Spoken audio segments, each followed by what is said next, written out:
Belagavi city bus ನಿಲ್ದಾಣ ಉದ್ಘಾಟನೆಯಾಗಿ ಕೆಲವೇ ದಿನಗಳಾಗಿವೆ. ಅಷ್ಟರಲ್ಲಿ ಅಲ್ಲಿನ ವ್ಯವಸ್ಥೆ ಅಳ್ಳ ಹಿಡಿದಿದೆ.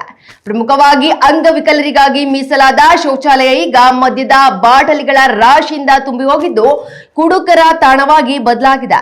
ಇಲ್ಲಿ ಸ್ವಚ್ಛತೆ ಕಾಪಾಡಬೇಕಾದವರೇ ಮದ್ಯಪಾನ ಮಾಡಿ ತೂರಾಡ್ತಿದ್ದಾರಾ ಅನ್ನೋ ಅನುಮಾನ ಜನರಲ್ಲಿ ಮೂಡ್ತಿದೆ.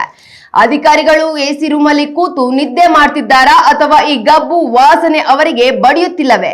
ಸುಂದರ ನಿಲ್ದಾಣವನ್ನ ಹೀಗೆ ಅಧ್ವಾನ ಮಾಡಿರೋದು ನೋಡಿದ್ರೆ ಕೆಎಸ್ಆರ್ಟಿಸಿ ಅಧಿಕಾರಿಗಳಿಗೆ ಮರ್ಯಾದೆ ಇಲ್ವಾ ಅಂತ ಜನ ಕೇಳ್ತಿದ್ದಾರೆ. ಇನ್ನಾದರೂ ಎಚ್ಚೆತ್ತುಕೊಂಡು ಈ ಕುಡುಕರ ಕಾಟಕ್ಕೆ ಬ್ರೇಕ್ ಹಾಕಿ ಶೌಚಾಲಯವನ್ನ ಜನ ಬಳಕೆಗೆ ಯೋಗ್ಯವಾಗಿ ಮಾಡ್ತಾರಾ ಅನ್ನೋದನ್ನ ಕಾದು ನೋಡ್ಬೇಕಿದೆ. ಒಟ್ಟಿನಲ್ಲಿ ಕೋಟಿ ಕೋಟಿ ಖರ್ಚು ಮಾಡಿ ಕಟ್ಟಿದ ಬಸ್ ನಿಲ್ದಾಣ ನಿರ್ವಹಣೆ ಇಲ್ಲದೆ ಹಾಳಾಗುತ್ತಿರುವುದು ದುರಂತವಾಗಿದೆ. ಸಾರ್ವಜನಿಕರ ತೆರಿಗೆ ಹಣ ಈ ರೀತಿ ಮದ್ಯದ ವಾಸನೆಯಲ್ಲಿ ಕೊಳೆಯುತ್ತಿರುವುದು ಅಧಿಕಾರಿಗಳ ಬೇಜವಾಬ್ದಾರಿತನಕ್ಕೆ ಹಿಡಿದ ಕನ್ನಡಿಯಾಗಿದೆ. ಅಲ್ಲ, ಇಲ್ಲಿ ನೋಡ್ಬರ್ರಿ ಸರ್, ಇಲ್ಲಿ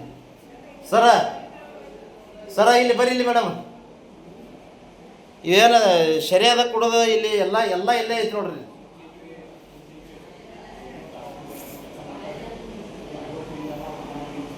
ಇದು ವಿಕಲಚೇತನರೇ ಇದು.